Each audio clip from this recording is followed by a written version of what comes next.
사무엘상 30장에서 가장 핵심적인 사건이라고 한다면 부솔시내의 사건입니다. 저는 아마 이 부솔시내 설교를 최소 5번 이상은 한 것 같습니다. 그러니까 사역했던 교회가 5개였거든요. 그래서 5교회에서 한 번은 꼭 했습니다. 그리고 다른 설교를 할 때도 이 부솔시내 사건을 인용하기도 했고, 성경 공부할 때도 이 부솔시내 사건을 떠올리기도 했던 거를 다 포함해 보면 거의 한 15번 이상 했구나 이렇게 셈이 되더라고요. 그만큼 제게 있어서 이 사무엘상 30장의 부솔시내 사건은 늘 새로운 자극과 깨달음을 주는 마치 마르지 않는 샘 같은 그런 특별한 의미를 줍니다. 무엇보다도 이 사무엘상 30장에 나오는 부솔시내에서 있었던 일은 교회가 무엇이어야 하는지, 그리고 교회에는 어떤 요소와 모습이 갖춰져야 하는지에 대한 고민과 생각을 갖게 해줍니다. 왜 이렇게 시작부터 그럴듯하게 말씀을 드리냐면, 사무엘상 30장 설교를 쭉 준비를 하는데 이게 손을 댈수록 길어지는 거예요. 설교문이. 그래서 이번 주와 다음 주 2주 동안 30장을 같이 보려고 합니다. 먼저 사무엘상 30장은 작게는 한 공동체가 겪은 사건으로 그 공동체의 성격과 방향이 전환되는 일이 일어났다는 점을 먼저 꼽을 수 있습니다. 분명 다윗과 함께했던 이 사람들은 30장 이후가 그 이전과는 다른 책임, 다른 역할, 다른 방향을 갖게 된다는 것을 우리는 이제 사무엘 상이 끝나고 사무엘 하에 접어들게 되면서 보게 될 겁니다. 그래서 사무엘 상에서는 이 무리들이 누군지에 대한 구체적인 이름들이 잘 나오지 않습니다. 그런데 사무엘 하에서는 그들이 한 일과 그들의 이름, 그들의 말이 등장하기 시작합니다. 그런 면에서 사무엘 상은 크게 볼 때는 이 한 공동체의 변화가 그때뿐 아니라 지금도 하나님의 모든 공동체 안에서 벌어질 수 있는 사건이라는 점을 우리는 이어갈 수 있습니다. 그리고 그것이 벌어지기를 바라야 하는 것도 우리 공동체를 향한 우리의 기대여야 한다는 것이 되겠죠. 이렇게 한번 시작을 들어가 보도록 하겠습니다. 먼저 이 사무엘상 30장에서 이 일을 겪었던 무리들은 누구인가 하면 앞으로 계속 이렇게 표현을 하겠습니다. 아둘람 공동체라고 표현을 하겠습니다. 아둘람 공동체는 이렇게 세워집니다. 사무엘상 21장에서 다윗이 사울을 피해서 블레셋으로 망명을 하죠. 그런데 이 블레셋의 지도자들이 다윗은 이스라엘의 영웅이다. 근데 그가 우리에게 투항한다는 것을 우린 믿을 수 없다. 그러니 저 사람을 어떻게? 라고 할 때 다윗이 이 모든 상황을 파악하고 미친 채 하며 침을 흘립니다. 그리고 나서 목숨을 부지하는 거죠. 블레셋 망명의 계획이 실패로 돌아갑니다. 그리고 나서 이스라엘로 다시 되돌아오고, 되돌아온 다윗에게는 요나단에게도 다시 갈 수 없고, 그렇다고 사무엘을 찾아갈 수도 없는 상황이었기에 아둘람 굴로 숨습니다. 그런데 다윗이 아둘람 굴에 숨었다는 얘기를 듣고 가족들이 먼저 가고, 그 가족들이 간다는 소문을 듣고 또 다른 사람들이 아둘람 굴에 찾아갑니다. 그래서 이렇게 모인 사람들이 400여 명 가량이 되었고, 그 모인 사람들이 다윗을 우두머리로 추대합니다. 그러면서 이 아둘람 굴에는 하나의 무리가 생겨난 거죠. 그런데 이 아둘람 굴에 모인 사람들의 면면을 사무엘상 22장에서는 어떻게 표현을 하느냐면 환난당한 자, 빚진 자, 마음이 원통한 자들이라고 얘기합니다. 한마디로 얘기하자면 아둘람 공동체는 시작부터 그 공동체의 지도자와 구성원이 실패와 포기라는, 즉 재기불능의 상태에서 이 모임과 무리가 시작이 되었다라는 것을 우리는 주목해야 합니다. 그러니까 뭔가 계획을 갖고 모인 게 아니라 마치 화장실 수채구멍에 보면 머리카락이 이렇게 모이잖아요. 근데 걔네들이 가발이 되려고 자기들끼리 모인 건 아닐 겁니다. 그냥 머리에서 빠져서 흘러 떠내려간 것죠. 그것이죠. 아둘람 공동체도 마찬가지였습니다.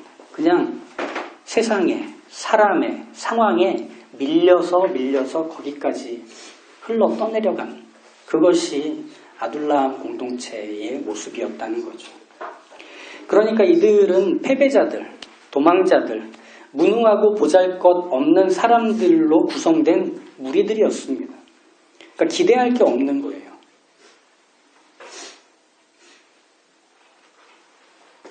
그런데 이 무리들이 어떻게 이후에 반전을 일으키느냐면 다윗 왕조의 통일 이스라엘을 세우는 기초가 됩니다. 이 사람들 한 명 한 명들이 말이죠. 그래서 이 아둘람 공동체는 시작은 미약했지만 창대하게 해피엔딩을 향해 달려가는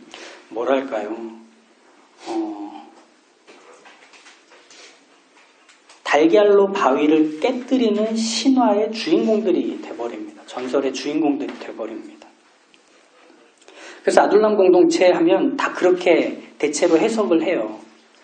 작게 시작했고 보잘것없는 사람들이 모였는데 그들이 놀라운 일들을 일으키는 주인공들로 해석을 합니다. 그러다 보니 이 아둘람 공동체는 이런 멋진 그림을 모임과 공동체와 단체들에게 제공을 해줍니다. 새가 깃들 만큼의 큰 나무를 품은 작은 씨앗 같은 공동체였다. 이렇게. 그래서 아둘람이라는 이름을 교회 이름으로도 쓰고요. 사역과 단체명에도 잘 붙입니다. 그래서 아둘람 미니스트리, 그리고 아둘람 처치, 아둘람 커뮤니티 생각보다 빈번하게 사용이 됩니다. 아무리 작고 초라한 모임과 사람이라 할지라도 하나님이 함께 하시면 위대하고 특별해진다는 걸 이 아둘람 공동체가 증명해 주기 때문이겠죠. 하지만이 중요하겠죠. 하지만 아둘람 공동체는 큰 나무를 품은 작은 씨앗은 아니었습니다. 그게 작으니까 작은 거에 의미를 부여해주고 싶어서 또 결과를 아니까 그 시작이 작은 것이 뭔가 특별한 것처럼 여기고 싶어서 우리는 큰 나무를 품은 작은 씨앗 같다라고 이 아둘람 공동체를 생각할 수 있지만 사실 아둘람 공동체는 완벽하지 않았습니다. 완벽하기는커녕 사람이 400명 이상 모였다 말할 뿐이지 공동체라고 부를 수도 없을 정도로 그저 무리들이었을 뿐입니다. 그러니까 이 아둘람 공동체에 물을 뿌리고 거름을 준다고 해도 하나의 나라로 자연스럽게 성장할 거라는 기대를 이 아둘람 공동체에서는 찾을 수가 없는 겁니다. 아둘람 공동체를 사사시대부터 이어져 온 이스라엘의 죄, 그들의 교만에 대한 하나님의 대안인 것처럼 생각하는 것은 그렇기 때문에 잘 이어질 수 없는 얘기라는 겁니다. 아둘람 공동체와 이스라엘 사이에서의 관계, 공통점은 그들이 이스라엘 사람이라는 것 외에는 없습니다.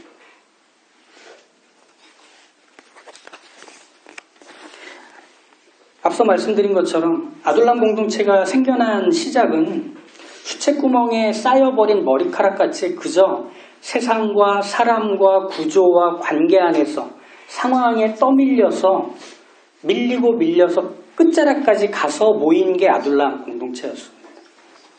그러니 무엇을 해도 회복이 불가능한 상태 속에서 경제적이며 가정적이며 사회적이며 관계적인 이 문제들을 끊어내서 해결할 만한 힘을 이들은 갖고 있지 않은 거예요. 그러니까 내몰린 거죠. 그런데 그들에게 희망의 소식이 들려온 겁니다. 다윗이 왔대. 이스라엘의 전쟁 영웅 골리앗을 쓰러뜨렸던 그 다윗이 우리가 사는 근처에 와 있대라는 거였습니다. 그러니 그들이 다윗에게 몰려갔던 이유는 한 가지예요. 작은 다윗이 거인 골리앗을 쓰러뜨렸듯이 우리같이 아무것도 할 수 없고 재기불능인 내가 이 문제와 어려움의 사슬을 그의 도움을 받아 끊어지기를 소망했던 것, 기대했던 겁니다.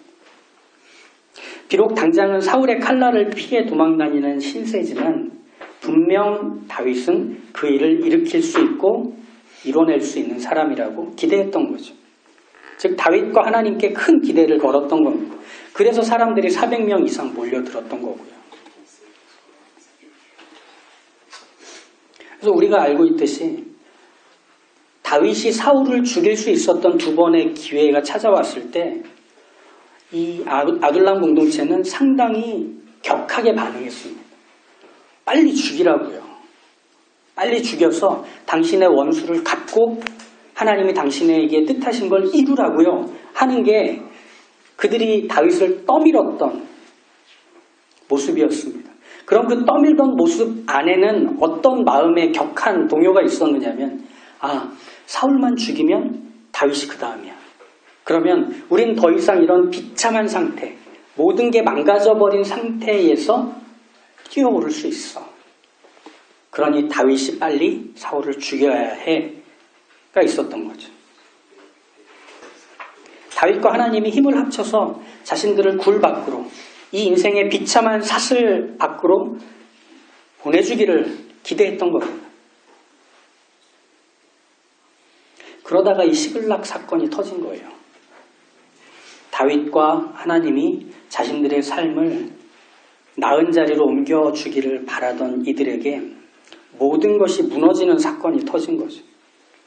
그러니까 이 모든 것을 잃은 아둘람 공동체 사람들은 울 기력이 없을 때까지 울어버립니다. 그러니까 무너져버린 모든 것이 다 끝나버린 것 같았죠. 하나님이 자신들과 함께하면 그동안에 비참했던 삶들이 다 보상받고 행복해질 거라 생각했는데 이 삶의 괴로운 사슬을 끊어줄 거라 생각했는데 오히려 아둘람이 자신들의 인생의 바닥인 줄 알았던 때에 하나님은 더 밑으로 끌고 가신 거예요. 시글락이 거기 있었던 거죠. 기대감은 실망으로 바뀌었고 실망은 원망으로 바뀌어서 이 아둘람 공동체의 사람들은 원망과 분노를 돌에 실어서 다윗을 쳐 죽이려고 했던 겁니다. 자신들의 기대가 무너졌기 때문에, 실망을 줬기 때문에 그런 것이죠. 근데 우리가 여기서 보고 있는 아둘람 공동체의 이 모습을 통해 이 공동체는 이스라엘의 대안일 수 없는 이유가 너무 분명해집니다.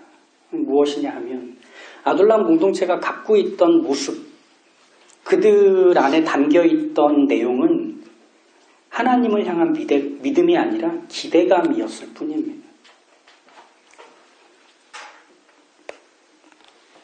환난을 겪고 갚을 수 없으니 빚만 들어가고 마음에 원통한 것을 해결받을 수 없으니 그걸 끌어안고 살아왔던 그 삶이 하나님이 등장하셔서 다윗을 통해 치유하시고 회복시켜주길 그들은 기대했습니다. 그리고 그 기대가 그들은 믿음이라 생각했습니다. 하나님은 반드시 자신들을 위해 그러시리라. 그렇기 때문에 다윗을 보내준 것이라 확신했습니다. 하지만 이들이 시글락에서 직면한 건 자기들 뜻대로 움직이지 않으시는 하나님이었습니다. 자기들의 기대를 채워주지 않는 하나님이었습니다. 그리고 무기력한 다윗이었습니다. 사실 기대감과 믿음을 구분하기는 양상을 봐서는 좀 쉽지 않습니다. 왜냐하면 둘 다 하나님께 대해 품는 소망 그리고 하나님을 의지하는 모습을 갖고 있기 때문입니다. 하나님 해주실 거야. 하나님이 도우실 거야. 하나님이 함께 하셔서 이 다음에 우리의 삶을 인도하실 거야 라는 양상이 기대감에도 믿음에도 다 담겨 있습니다. 그렇지만 기대감과 믿음의 결정적인 차이는 어디에 있느냐면 완고함이 있느냐 없느냐입니다. 자기 뜻대로 움직이지 않으시는 하나님을 인정하는 것, 자기 뜻대로 움직이지 않는 하나님을 꺾는 것의 차이는 바로 완고함의 유무인 것이죠.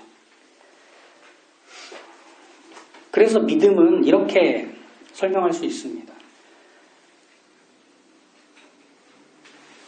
내가 겪고 있는 이 현실을, 이 상황을 하나님을 가지고 해석하기 시작하는 것은 믿음입니다.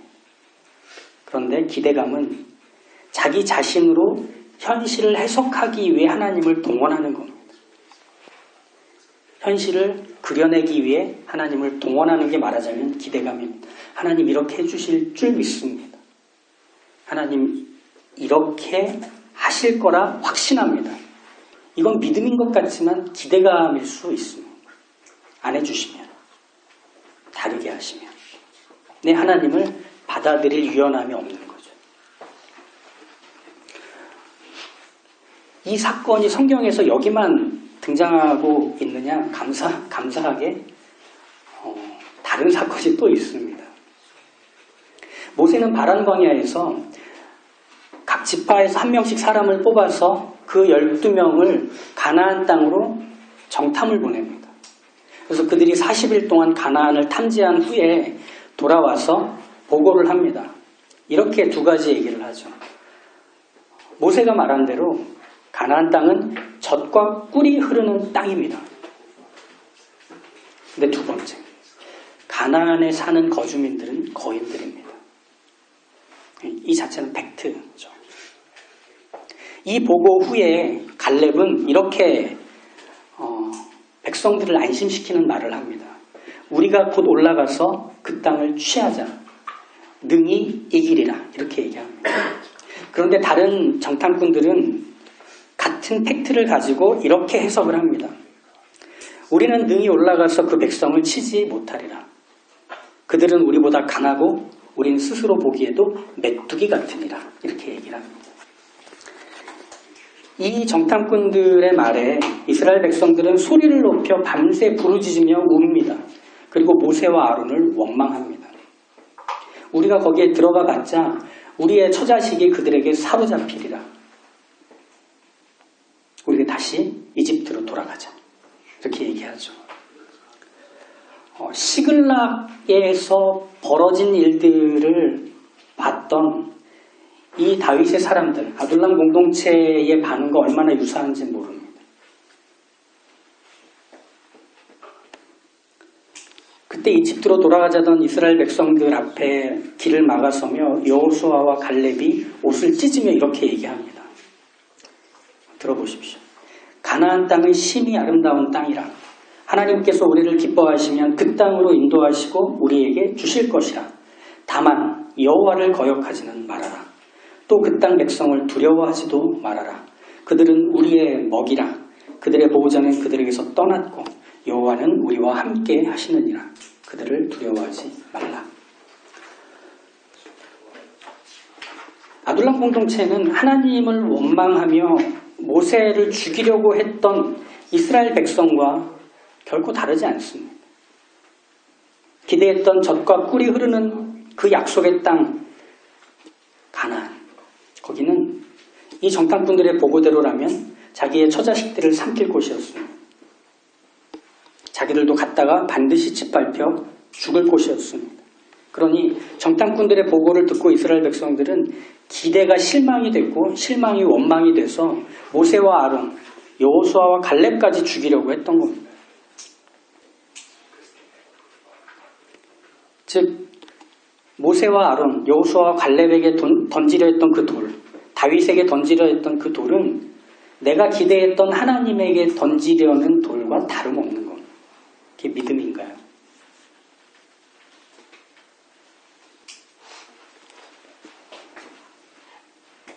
그런데 이 민수기 14장에 나오는 사건은 사무엘상 30장에 나오는 사건과 그 흐름이 너무 유사합니다. 여호수아와 갈렙이 그 말을 하고 난 후에 이스라엘 백성들이 그 지도자들을 돌로 치려 할 때 하나님의 영광이 회막에서 나타납니다. 모두가 꼬꾸라지는 거죠. 그리고 그들의 모든 행동을 멈추게 만드는 하나님이 등장하신 거죠. 이 똑같은 일이 사무엘상 30장에서도 일어납니다. 아둘람 공동체 사람들이 다윗을 돌로 치려 할 때 하나님이 다윗에게 찾아오신 겁니다. 그래서 여호와를 힘입어 용기를 얻게 되는 일이 사무엘상 30장 6절에서 나오고 있는 거죠. 하나님이 그 가운데 등장하시는 겁니다. 그 비극의 복판에서 하나님은 여전히 다윗과 또 그의 사람들과 함께하고 계시는 하나님이라는 것을 나타내시는 겁니다. 그래서 8절은 이렇게 되는 거죠. 다윗이 여호와께 묻자와 이르되 내가 이 군대를 추격하면 따라잡겠나이까 하니 여호와께서 그에게 대답하시되 그를 쫓아가라. 내가 반드시 따라잡고 도로 찾으리라. 완고함은 내가 알고 있는 하나님, 내가 믿기로 한 하나님을 딱 그 정도로만 보려고 하는 태도, 이것을 완고함이라고 합니다. 내게서 벌어진, 내가 확인한 어떤 형편과 상황들 속에서 거기서도 여전히 나와 함께하고 계시는 하나님이 계시는가를 확인하는 것은 우리로 하여금 그 두려움 속에서도 하나님께 대한 물음과 소망을 잃지 않게 합니다. 하지만 완고함은 하나님께로부터 떨어지는 것이 아닐까라는 조심함을 버리게 합니다. 왜? 이 상황을 해결해 주지 않는 하나님이니까 나를 버린 하나님으로 단정하는 거죠. 규정하는 거죠. 히브리서에서는 이런 완고함은 결국 하나님이 허락하신 안식에 이르지 못한다라고 말하고 있습니다. 그래서 그 완고함을 두려워하고 경계하라고 권면하죠. 우리는 불안의 시대를 살고 있습니다.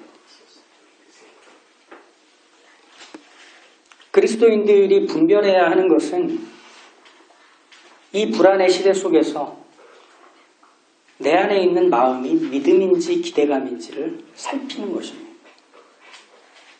불안을 해결해 주시면 그게 하나님이 하신 일이다. 그럴까요? 불안이란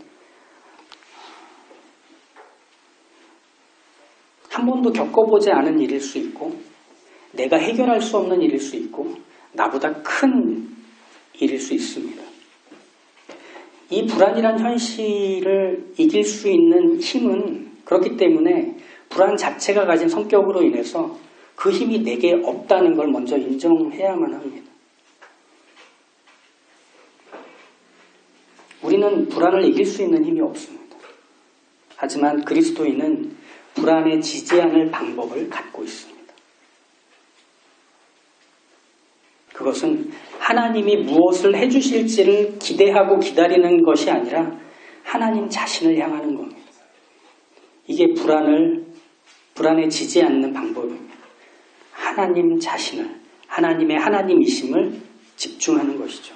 여호수아와 갈렙의 말과 같이 우리의 참된 안심은 해결 못할 문제가 없는 상태가 아니라 하나님의 입에서 나온 그 약속이 하나님으로 인해 성취된다는 것을 믿고 하나님을 거역하지 않고 그분께만 향하는 것입니다. 그 땅의 백성을 두려워하지 말아라. 당장의 현실을 바라보며 두려움에 취해 하나님께로부터 돌아서지 말아라. 너의 하나님을 바라라 하는 것이죠. 믿음이 없다라고 하는 것은 단순히 내가 원하는 것을 주시는 분이 하나님이 아닐 거야 라는 정도가 믿음이 없는 것이 아닙니다. 믿음이 없다는 것은 우리의 삶의 기초가 무엇인지를 묻는 것입니다. 우리의 삶의 시작과 끝, 우리의 삶을 세워 올리는 그 기초가 하나님인 것을 아는 것이 믿음이고 하나님이 아니라고 하는 게 믿음이 없는 것입니다. 그런 점에서 아둘람 공동체는 기대감을 버리고 믿음을 얻을 자리로 옮겨가고 있는 중이었습니다. 하나님께서 다윗에게 오셨기 때문이죠. 하나님이 그 두려움과 불안의 복판에 서 계셨기 때문이죠. 그래서 다윗이 하나님을 힘입어 용기를 얻었듯 이제 아둘람 공동체도 하나님을 다시 향할 수 있는 기회를 확보하게 된 것입니다. 아둘람 공동체의 이 감격적인 변화의 첫 걸음은 기대감을 무너뜨린 자리에서 믿음이 싹트고 있다는 것이었습니다. 기대감. 교회나 선교지, 사역단체나 소모임, 부서, 우리가 신앙하는 모든 자리들은 하나같이 끊임없는 문제들이 벌어집니다. 갈등들이 생겨납니다. 그러다 보면 우리가 거기에 들어갈 때 기대했던 것들이 우리로 하여금 포기하고 접을 때가 됐다 하며 실망과 섭섭함의 이유들로 되돌아옵니다. 그런데 바로 그때가 우리가 하나님을 향할 수 있는 때입니다. 내가 기대하고 바라는 선보다 하나님은 더 넓은 자리에서 우리를 불러내고 계시기 때문입니다. 하나님을 믿는 믿음의 씨앗을 파종하는 때는 우리의 기대감이 깨지는 그 시간이에요. 껍질이 깨지는 것과 같은 거죠. 기대감이라는 것은 나를 기쁘게 해주는 요인일 겁니다. 하지만 믿음은 하나님을 기쁘시게 하는 중요한 요인으로 우리의 삶에서 작동하기 시작합니다. 우리가 잘 알고 있는 웨스트민스터 소요리 문답, 1문답을 떠올려 보시죠. 사람의 제일 되는 목적은 무엇입니까? 라고 하는 사람의 존재에 대한 아주 원론적이고 중요한 그 질문에 대해 이렇게 답을 합니다. 사람의 제일 되는 목적은 하나님을 영화롭게 하고 그분을 영원토록 즐거워하는 것입니다. 무엇으로 그 일을 가능하게 할까요? 믿음이 없이는 가능하지 않은 일입니다. 아둘람 공동체는 지금도 우리의 공동체, 또 우리가 신앙하는 모든 터전과 자리에서 우리에게 교훈해 줍니다. 네가 갖고 있는 기대감은 너를 기쁘게 해주지 못해. 네가 갖고 있는 기대감은 하나님이 누구신지를 아는데 큰 제약을 줄 뿐이야. 그 기대감을 깨트리고 믿음을 싹 튀어보기 시작하자. 거기에 너의 삶의 변화와 영혼에 잇대어 있는 인생임을 알게 하는 많은 선물들을 발견하게 될 거야 라고 얘기하는 겁니다. 이것이 아둘람 공동체가 지금 우리에게 던져주고 있는 도전이겠죠. 다음 주는 이 믿음의 과정을 밟아가고 있는 아둘람 공동체가 부솔 시내에서 은혜가 무엇인지를 경험하며 믿음과 은혜가 하나로 묶이는 놀라운 일들을 우리에게 보여줄 것입니다. 그 내용들은 다음 주에 계속 이어서 보도록 하겠습니다. 기도하시죠.